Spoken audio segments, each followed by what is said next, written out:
Hola, ¿qué tal? Una vez más, un capítulo más del Grupo Médico Life Oncología. En el mes de concientización del cáncer de pulmón, pues hoy hablaremos nuevamente y muy específicamente del abordaje, seguimiento de los pacientes con cáncer de pulmón. Nos acompaña en esta ocasión el doctor Juan Alcaraz, neumólogo, y el doctor Ramsés Castillo, ya conocido por ustedes, cirujano oncólogo, su servidor Juan Antonio Delgado, cirujano oncólogo. Bueno, pues para entrar en calor en el tema directamente, ¿por qué es tan importante las campañas tanto locales como nacionales, internacionales del cáncer de pulmón? ¿Por qué específicamente cáncer de pulmón, doctor Alcaraz? ¿Por qué el cáncer de pulmón es tan hablado? Es debido a que es el segundo cáncer en incidencia y el primero en mortalidad. Entonces eso es bien importante a nivel mundial. Eso es bien importante que la gente lo sepa. Hay algunos países que tienen más incidencia que otros, como lo es Europa Oriental, Serbia, Bielorrusia, todos esos países más hacia Europa Oriental. Ellos tienen muchísima incidencia de tabaquismo y para ellos es extremadamente importante el cáncer de pulmón, porque en ellos pues los mata porque es un cáncer generalmente asociado al tabaquismo y es un cáncer escamoso. Entonces es un cáncer que generalmente no hay mutaciones que podamos tratar en el cáncer de pulmón en estos pacientes, entonces por eso se le tiene que dar tanta importancia y tanto peso. Así es, y bueno, aparte de todo, digo, lo principal es la interrupción de la vida del paciente, pero aparte del propio cáncer, la enfermedad por sí misma, el tabaquismo, es muy agresiva para el paciente, para la familia y de alto costo, en su caso para el gobierno si es que tienen medicina institucional y para la familia en caso de que se atiendan en la medicina privada. Son tratamientos largos, caros, costosos, difíciles, desde el abordaje hasta el final de la vida. Entonces, ¿qué más puedes opinar, Ramsés, acerca de esta importancia del cáncer de pulmón? Pues definitivamente es de los principales cánceres y sobre todo el de mayor mortalidad. La mayoría de las personas tienen algún familiar que ha tenido cáncer y muchos de ellos, de este tipo de cáncer, sobre todo en pacientes añosos, han sido cáncer relacionado a tabaquismo o cáncer de pulmón. Entonces, definitivamente cuando los pacientes presentan síntomas, ¿qué es lo que deben de hacer? ¿Con quién deben de acudir? Definitivamente muchos de los pacientes llegan con un neumólogo por una tos crónica o por un paciente que se identificó alguna lesión en el pulmón. Sí. ¿Cómo te llegan a ti la mayoría de los pacientes en la consulta de neumología? Sí, la mayoría de los pacientes que me llegan a mí son ya con varios filtros. En medio privado son con varios filtros. Incluso me puede llegar de un ginecólogo, de alguna especialidad que no tenga mucho que ver, o incluso a un paciente que se va a operar de algo abdominal, electivo. Me llegan a mí porque le descubrieron derrame pleural asociado a una masa pulmonar, ¿no? En medio privado es así. En medio público, depende de dónde estés. En medio público te llegan de todas las formas posibles. Entonces, pero sí, en medio público tenemos oportunidad de hacer muchísimo más tamizaje. Yo a la semana en medio público estoy haciendo alrededor de como unas 8 tomografías de todos los pacientes que veo yo en la consulta, porque todos los pacientes me llegan directamente a mí por sintomatología crónica, asociado a factores de riesgo, pacientes que vivían en pueblos aledaños alrededor de todo Guadalajara, me llegan a mí, yo les pido su tomografía. Ejemplo, frecuentemente solicitaba así por la población general, por los pacientes. Hay dos grandes grupos. El paciente que no tiene síntomas de nada, pero quiere saber si a él le puede dar cáncer de pulmón, y el paciente que ya tiene síntomas. En el primer caso, ¿qué es lo que recomiendan? ¿Qué podemos decirle a la población general? No tienes síntomas, pero debido a esto, esto y esto, tú eres candidato a que vengas a mi consulta o busques atención institucional. Sí. ¿Cómo podemos aconsejar a la gente de eso? Yo les diría que, y a todos los que están escuchando, les diría que todos los pacientes que hayan fumado por al menos unos 10 años o que hayan estado expuestos a humo de leña, incluso también que estén expuestos en fábricas a varios humos, polvos inhalados, químicos inhalados, todos estos pacientes deberían ya de tener una consulta de neumología y deberían de ya tener una tomografía de neumología, de tórax. no de onco. Nah, Sí. ¿no? De neumología. De neumo primero, sí. Me está metiendo gol, ¿eh? Sí. Perdón, No, sí. ¿qué más? Definitivamente, porque actualmente neumología es una especialidad relativamente nueva en México. Pues, más que nueva, bueno, hay no pocos. nueva, más bien somos muy son pocos, muy pocos y a lo largo para de la los cantidad años de población, somos claro. muy pocos. En Estados Unidos o en otros países de primer mundo donde ya está muy desarrollada la neumología, pues ya está bien estratificado cómo está el algoritmo de mandar a los pacientes. Pero aquí la realidad es que muchos pacientes los terminan manejando otras especialidades y para los síntomas respiratorios únicamente les dan algún inhalador, el que sea, y ya pues ahí los dejan. Entonces, a mí me ha llegado de todo, absolutamente de todo. Me ha llegado el paciente joven que ingresa con mucha tos, muchísima tos, le das la terapia inicial de manejo de tos, ok, yo creo que es postinfecciosa, le damos el manejo para la tos, no se le quitó nada, exacerbó más la tos, hacemos una radiografía de tórax o una tomografía de tórax y nos aparece una masa pulmonar gigante central. Entonces, tanto eso como el paciente que ya esperábamos que tuviera el cáncer de pulmón. Entonces, los mayores sintomáticos son los que son más fáciles, pero los que no tienen síntomas, ahí está el reto. Y por ejemplo, perdón que te interrumpa, para los familiares que tienen, por ejemplo, a su abuelo, a su abuela o a su papá con síntomas, sabes que mi papá trabajó en la mina de carbón y fuma 2, 3 cajetillas al día. Sí. ¿Cómo pueden ellos ayudarles a sus familiares a hacer un diagnóstico de cáncer de pulmón si venimos de una área que no está cerca, una ciudad grande donde tengamos todo de infraestructura para hacer estudios más sofisticados? Claro, creo que eso es lo que generalmente vemos, ¿no? De que el nieto o la sobrina o lo que sea trae al abuelo a consulta porque ya trae mucha tos, ya no come, ya le dio 2 neumonías. Pérdida de peso. Pérdida de peso y ya el paciente, pues ves la tomografía y sí, tiene un tumor en vía aérea que está todo invadido, el tercio distal de la tráquea y carina también ya está invadido, entonces ya pues ahí ya se puede hacer, es limitada las cosas que podamos hacer, ¿no? Pero sí, la gran mayoría nos llegan que son familiares jóvenes que traen a sus familiares. Yo creo que aquí los neumólogos tenemos un friego de trabajo en cuanto a decirles que estamos aquí, decirles que hay opciones, decirles que estamos trabajando mucho para crear más opciones, más tecnología, para hacerlo más rápido, mínimamente invasivo y una manera que termine paliando a los pacientes o que terminen diagnosticados de una manera oportuna. Muy bien. La situación que comentaba en el podcast anterior es la moda.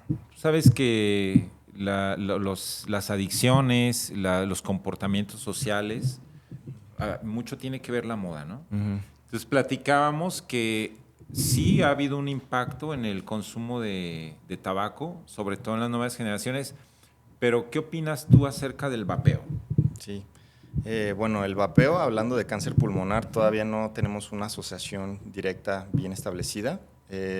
Únicamente sabemos que el vapeo, porque hay muchos diferentes compuestos químicos en el vaping, pero dentro de esos compuestos químicos sabemos que causan una inflamación muy rápida, a veces fulminante y aguda a veces pulmonar. Entonces, pacientes que a veces terminan requiriendo alto flujo o alguna modalidad de oxígeno complementario.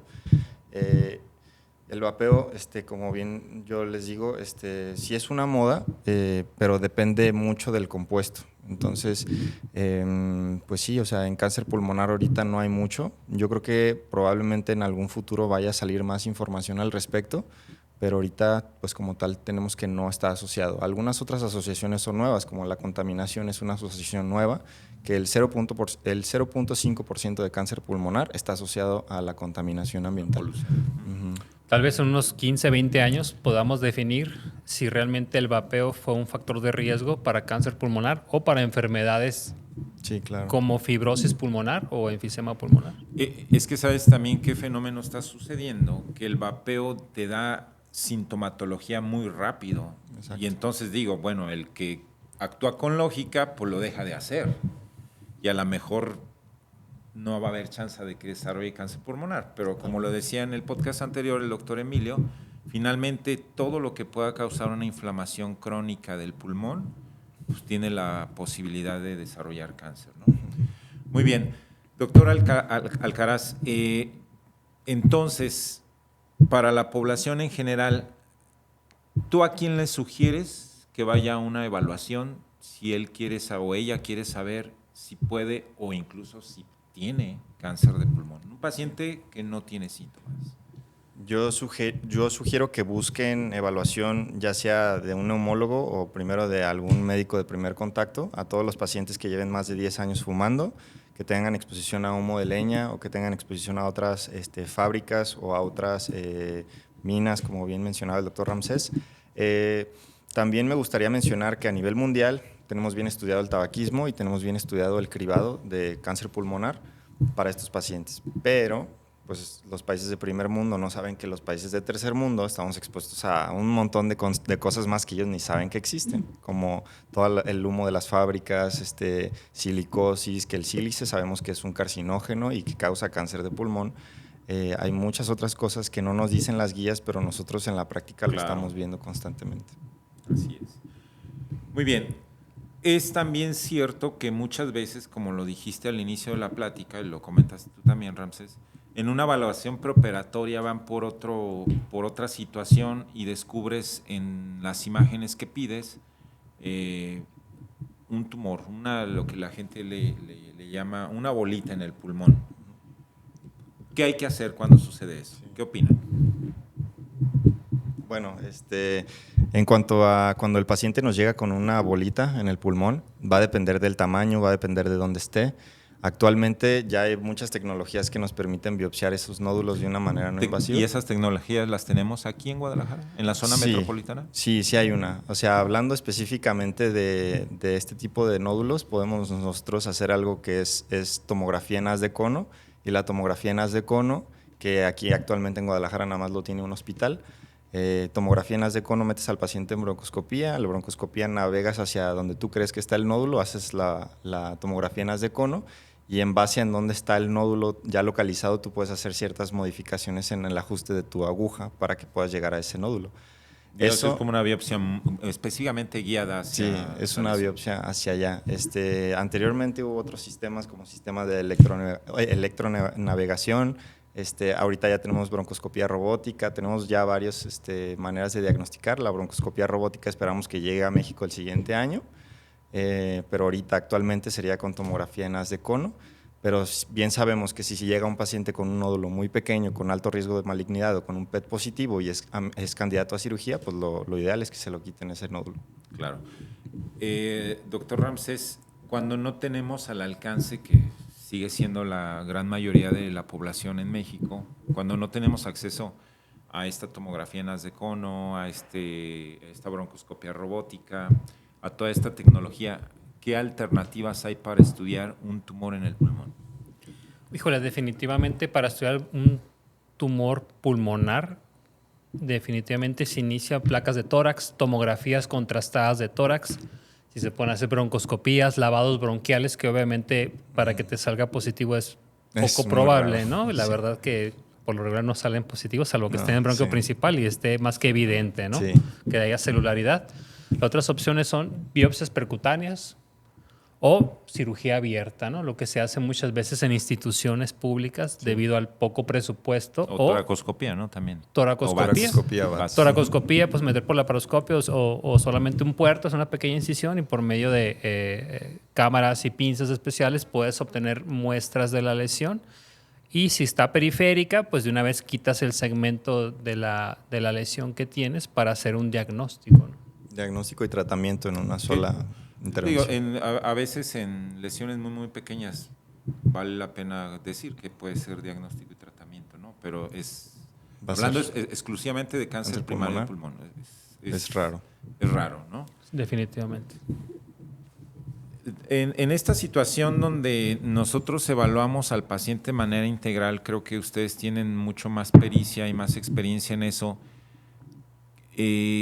¿Cómo evaluar o cómo tú puedes saber si un paciente es candidato a un tratamiento o no, dependiendo de su función pulmonar? Porque regresamos a lo mismo.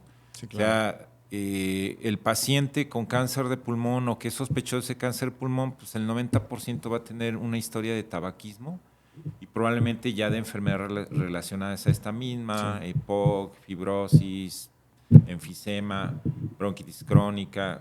¿Qué nos pueden hablar de esto? Sí, pues principalmente cuando llega el paciente con un nódulo pulmonar, que ya sabemos que es cáncer. En estos pacientes pues existe el flujograma que todos conocemos, que es primero que ya sabemos que es cáncer. Entonces primero lo que hacemos es, le hacemos un PET. Idealmente todos los pacientes deberían tener un PET. Y todos los pacientes, que hay ciertos criterios para EBUS, pero en realidad si estás teniendo una valoración… ¿Qué es el EBUS y qué es el PET? Ajá. El EBUS es el ultrasonido endobronquial, y el ultrasonido endobronquial es una herramienta mínimamente invasiva que nos permite estadiaje mediastinal o biopsia de masas o nódulos pulmonares a través de la vía aérea. Todo lo que esté adyacente a la vía aérea nosotros lo podemos biopsiar mediante el EBUS. Entonces estos pacientes idealmente deberían de tener primero su biopsia con EBUS, que primero le hicimos PET, luego biopsia con el EBUS, y ya después, si es candidato a cirugía, nosotros hacemos pruebas de función pulmonar completas y los mandamos a cirugía. Sí, la situación es que para la gente que nos está viendo, escuchando, cuando tenemos ya diagnosticado el cáncer de pulmón, el cáncer de pulmón tiene 2 evaluaciones, digamos, en una. Una es el propio pulmón y la otra es el mediastino. El mediastino es a donde drena los vasos linfáticos a los ganglios del mediastino. Entonces ya sabemos que tenemos un tumor maligno de pulmón, hay que evaluar el mediastino, y la mejor manera de evaluar el mediastino es con un PET-CT, que es una tomografía sofisticada del mediastino, y si encontramos una lesión sospechosa, entonces vamos a una biopsia por EBUS, que es lo que platicaba el doctor Alcaraz. Y otra pregunta importante es, cuando el paciente no está en condiciones desde el punto de vista de fisiología pulmonar, ¿ustedes tienen alternativas? Primero, si pueden mejorar con tratamiento médico la fisiología pulmonar con una espirometría alterada, una pletismografía alterada, ¿hay tratamientos donde puedan mejorar? Toco el tema porque me dijiste que a veces lo tratan algunos médicos que no son especialistas, les dan un inhalador, pero hay alternativas para mejorar y poderlos llevar a una cirugía o a un tratamiento radical. Esa es una. Y la otra, cuando no se puede, ¿hay alternativas de manejo para estos cánceres? Sí, qué buena pregunta. Sí hay actualmente hay mucho tratamiento sintomático para el paciente. Todo el paciente diagnosticado con malignidad lo seguimos a lo largo del tiempo, ya sea si vaya a tener o no tratamiento.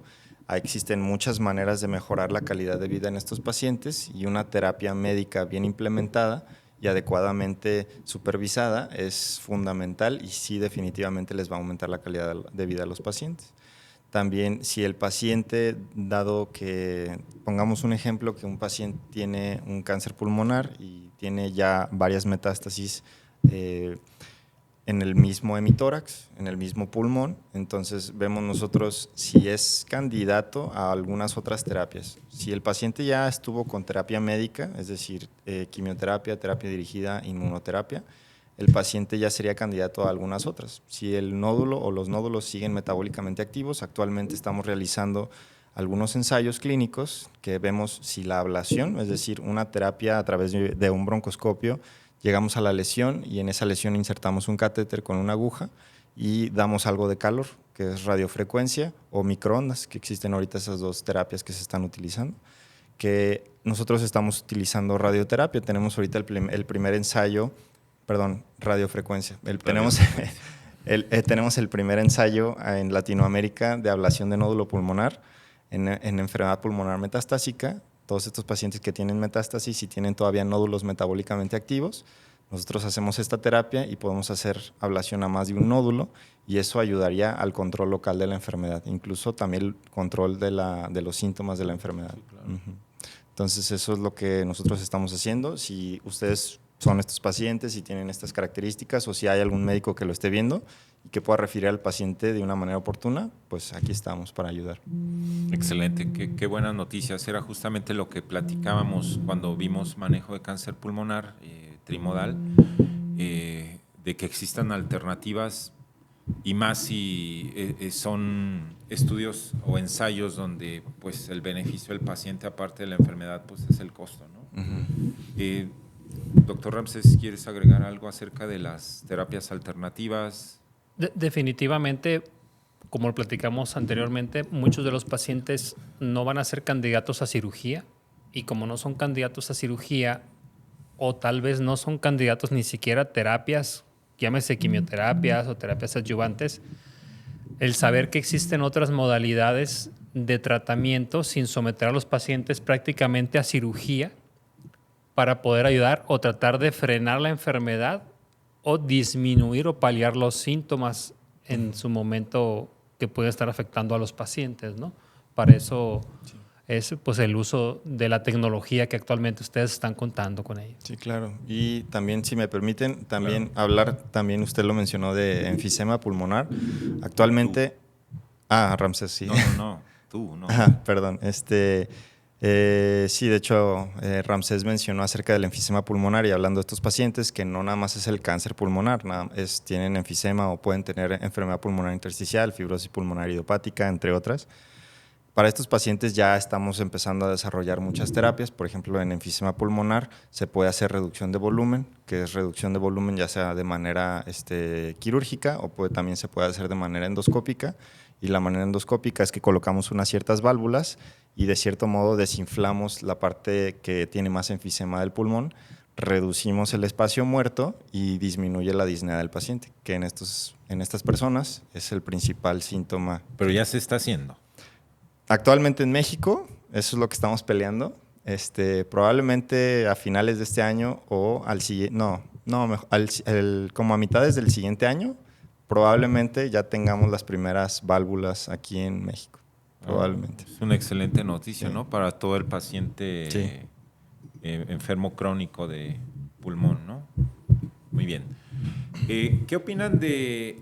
Ya seleccionaste al paciente, ya lo llevaste a radioterapia, ya lo llevaste a quimio, ya lo llevaste a cirugía multimodal, algunos los llevas a tratamientos alternativos como la radiofrecuencia? ¿Qué pasa? ¿Qué secuelas son las que más vemos en la consulta después de un tratamiento de este tipo? ¿Y qué tan complejo es el manejo de estas secuelas? Sí, en pacientes van a depender mucho del tratamiento que hayan tenido los pacientes. Si se decidió utilizar radioterapia, que el día de hoy son pocos los pacientes que son candidatos a radioterapia, pero si se decidió utilizar, la radioterapia tiene mucho efecto local, entonces es como si también utiliza un cierto tipo de calor para que también se logre entender es quemar el tumor de una manera dirigida, y de esa manera dirigida pues en ocasiones va a haber algunos efectos adversos si lo haces muy cercano al pericardio, al corazón, o si lo haces muy cerca de la pleura, o incluso si lo haces muy cerca de la vía aérea, el paciente puede tener efectos adversos como una tos que no se le va a quitar jamás. Entonces hay que tener bien muy cerca a estos pacientes. Nosotros los neumólogos los tenemos siempre muy cerca en caso de que vayan a desarrollar algún efecto adverso como eso. Eso hablando de radioterapia, pero también sabemos que en terapia dirigida a veces los pacientes hacen una neumonitis marca diablo que necesitas hospitalizarlos, incluso meterlos a la terapia. Entonces estos pacientes nosotros tenemos que estar ahí, pues estar monitoreando todos estos efectos adversos, porque a veces el oncólogo no va a tener el tiempo, o pues el oncólogo tampoco sirve para eso, pero nosotros para eso estamos, ¿no? Se escuchó un poco agresivo, pero no, simplemente pues son áreas de trabajo.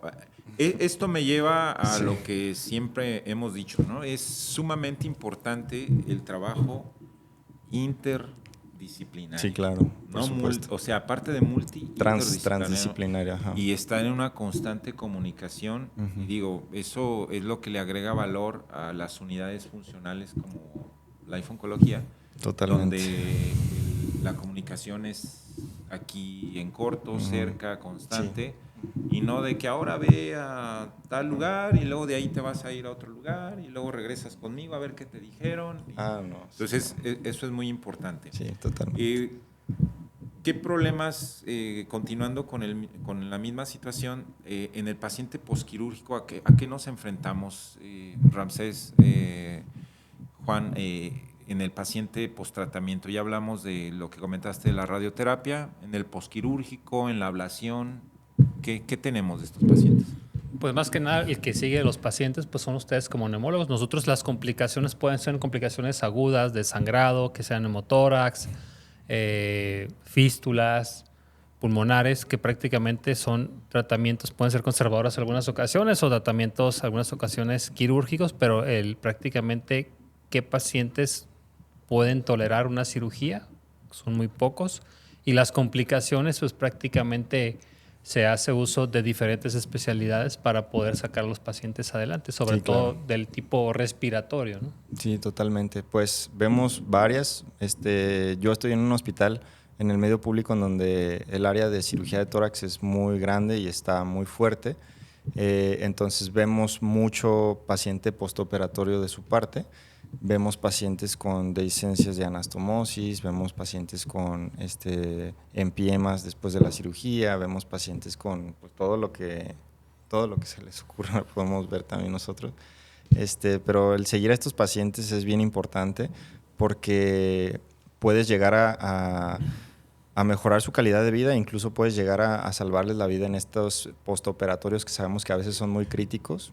Te voy a interrumpir. Eso es bien importante porque, sobre todo en décadas pasadas, a lo mejor eran susceptibles de tratamiento quirúrgico, multimodal, bimodal, trimodal, pero las secuelas con las que quedaban, hijo, no sabías después si la decisión había sido la correcta, en mejor no hacer nada o tratarlos, ¿no? Y digo, bueno, hoy en día todo este avance tecnológico, académico que hemos tenido permite hacer el rescate que estás hablando. Sí, sí, claro. Creo que ya se mencionó en el episodio anterior, pero los pacientes con cáncer pulmonar, incluso los pacientes con cáncer pulmonar que fueron candidatos a cirugía, pues hoy en día a un paciente candidato a cirugía le va tremendamente bien y ya su calidad de vida, si el paciente se curó, incluso puede vivir 30, 40 años más. Claro, Sí. ahora digo desde la perspectiva quirúrgica de la mínima invasión. Prácticamente pues la mínima invasión en todas las áreas, incluyendo pulmón, pues ha venido a revolucionar con los abordajes mínimos, las recuperaciones más rápidas, el menos dolor postoperatorio. Evidentemente en algunos casos incrementa más el costo, pero definitivamente un paciente que tiene muchas enfermedades con la mínimamente invasiva, pues la recuperación va a ser mejor.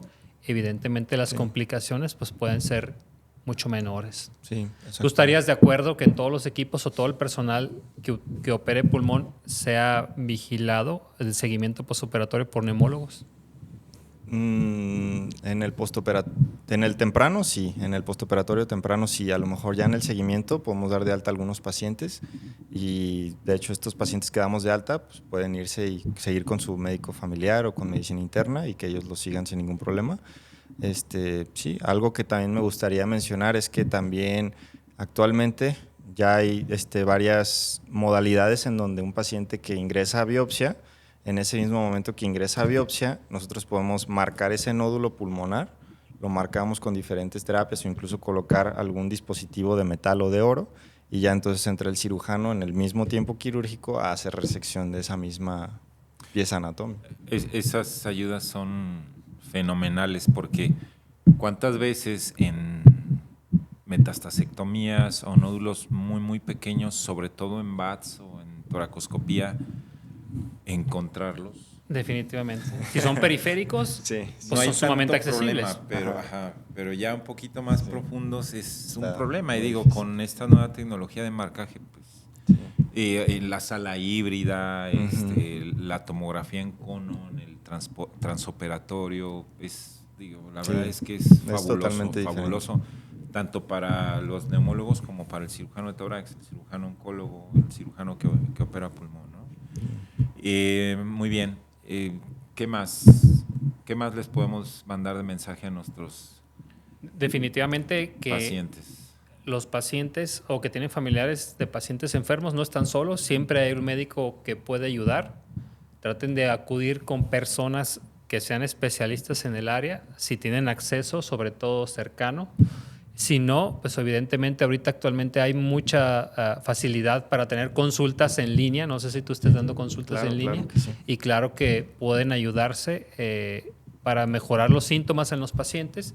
Y no solamente de cáncer, definitivamente, ¿no? Síntomas como pacientes, como los comentamos, que son con disnea, así es, que tengan fibrosis pulmonar, pueden agendar su cita y pueden mejorar muchos síntomas cuando no tienen el acceso a los servicios de salud. A mí me gustaría mencionar, y también para concluir, es que si un paciente o si ustedes tienen síntomas respiratorios, traten de siempre acudir con un neumólogo para que el neumólogo ya identifique a qué especialista va a dirigir o mediante qué estudio se va a apoyar para darles el tratamiento adecuado, porque en mi experiencia son muy pocos los pacientes que, a pesar de que tienen muchos síntomas respiratorios, acuden con el neumólogo, muy pocos, y todos estos pacientes a veces creen que tienen fibrosis pulmonar o a veces creen que tienen alguna otra enfermedad pulmonar crónica, y en realidad tú ves la tomografía y está completamente normal, síntomas muy inespecíficos, pero son pacientes maltratados a fin de cuentas, que también ya estuvieron perdiendo el tiempo. Entonces a mí me gustaría concluir con eso, que no les dé miedo y no les dé pena acudir primero con un especialista respiratorio, y ya nosotros como neumólogos podríamos hacer la referencia donde sea más prudente. Seguramente tendremos más adelante algún podcast exclusivamente para hablar de tabaquismo, pero ¿qué mensaje pueden enviar a la gente que fuma, que piensa que porque fuma poquito o porque no se fuma más de una cajetilla al día, piensa que no le va a dar cáncer? Yo el mensaje que le podría dar a estas personas es que definitivamente nosotros como médicos las entendemos. A veces yo he tenido pacientes que dicen, pues es que me da mucha pena acudir con el neumólogo, ¿qué va a decir de mí? ¿Me va a regañar? ¿Me va a hacer lo que sea? Nosotros y todos los médicos ya somos entendemos mucho a estos pacientes, y ya hay mucho tratamiento para ayudarle a los pacientes a dejar de fumar, para que no tengan este efecto adverso de todo lo que puede ocasionar el cigarro en el pulmón, que sabemos que tiene muchísimos químicos, que algunos son carcinógenos y algunos otros no son carcinógenos, pero son más de 1000 definitivamente. Entonces hay muchas alternativas ya y mucho tratamiento que debe definitivamente ser supervisado. Pues sí, definitivamente la mayoría de los pacientes que tienen antecedente de tabaquismo durante toda la vida, en cualquier curso de la vida, van a presentar ya sea cáncer de pulmón o cáncer de cualquier otro sitio, y más si lo relacionamos a obesidad u a otros factores de riesgo, ¿no? Entonces definitivamente no están solos, pueden pedir ayuda con un especialista, desde médicos generales o inclusive con neumólogos u oncólogos, si es que tienen el factor de riesgo o tienen miedo o tienen sospecha de que puedan presentar cáncer. Ahorita que lo comenta Ramsés, si el cáncer de pulmón per se es complejo, el vínculo o el binomio de obesidad, tabaquismo, cáncer de pulmón, pues es catastrófico, ¿no? Sí, catastrófico a todos los niveles, no nada más en función pulmonar, cardiopulmonar, osteomuscular, endocrina, esquelético, endocrina, económica, autoestima, ¿no? Sí, entonces, y son fenómenos que pues están a la orden del día. Para concluir, doctor Alcaraz, repítenos, por favor, ¿qué alternativas tenemos hoy en día aquí en Guadalajara disponibles tanto para el diagnóstico, para el tratamiento, como alternativas de tratamiento? Claro. ¿Y qué tan al alcance de la gente están? Ok. Sí, de alternativas de diagnóstico, actualmente ya tenemos muchas. Tenemos la broncoscopía, y la broncoscopía actualmente en Guadalajara ya está bien desarrollada para poder hacer una buena biopsia. Una biopsia mínimamente invasiva, el paciente puede irse a su casa el mismo día. Y para tratamiento, nosotros tenemos ya varios tratamientos que estamos desarrollando. Tenemos el primer ensayo en Latinoamérica que hacemos ablación de nódulo pulmonar en pacientes ya conocidos con cáncer pulmonar, y queremos pues invitar a todos los médicos y también invitar si alguna persona nos está escuchando y sabe que tiene cáncer pulmonar. Tenemos estos tratamientos que son nuevos, mínimamente invasivos, y que el paciente se puede ir a su casa el mismo día. En este caso, estos estudios, todo se le paga al paciente, todo lo vamos a pagar al paciente, desde la estancia hospitalaria, el procedimiento, todos los eventos adversos y en caso de que llegaran a existir. Todo va pagado por el ensayo. Pero me imagino que hay algún criterio para poder introducir al paciente. Sí, todos los pacientes diagnosticados con cáncer pulmonar metastásico, que tengan pocas metástasis y que sean metabólicamente activas, inoperables o no candidatos a cirugía. Sí, pero digo, finalmente si alguien está interesado puede hacer una consulta contigo y tú le comentas si es candidato, si puede entrar al ensayo. Totalmente. Sí, si tienen alguna duda también está nuestra información va a estar disponible acá abajo y con mucho gusto podemos nosotros atenderlos y ver hacia dónde van dirigidos su padecimiento. Y la tecnología con la que contamos hoy en día y en Life Oncología para evaluación del funcionamiento pulmonar. También en Life Especialidades o Life Oncología ya tenemos abierta el laboratorio de función pulmonar, que actualmente ya podemos decir que es completo. Espirometría del SO, volúmenes pulmonares, pico flujo tos, ventilación voluntaria máxima, FENO también para pacientes con asma. Ya está disponible en Life Especialidades, entonces si quieren ustedes acudir a una evaluación respiratoria, los invitamos y está ahí abierto a todos los que les interese. ¿Para qué nos sirven todas estas pruebas, Juan?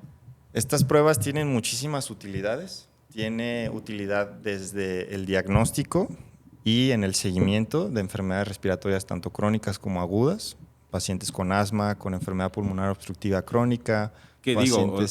O sea, no son exclusivas del cáncer, pero en el paciente con cáncer forzosamente se tienen que hacer en el seguimiento y también para cualquier evaluación pre-tratamiento o procedimiento se tiene que hacer en todos los pacientes. ¿Algo más, Ramsés? No, nada más que agregar. Bastante claro. Bueno, pues muchas gracias. Nos vemos en nuestro próximo capítulo de podcast y estamos a la orden de todos los pacientes, toda la gente que quiera saber, conocer un poco más acerca del tema, solicitar una evaluación por neumología, por cirugía oncológica, por el oncólogo médico, apoyo de diagnóstico, apoyo para el tratamiento del tabaquismo, pues aquí está nuestra información. Muchas gracias. Y hasta la próxima. Gracias.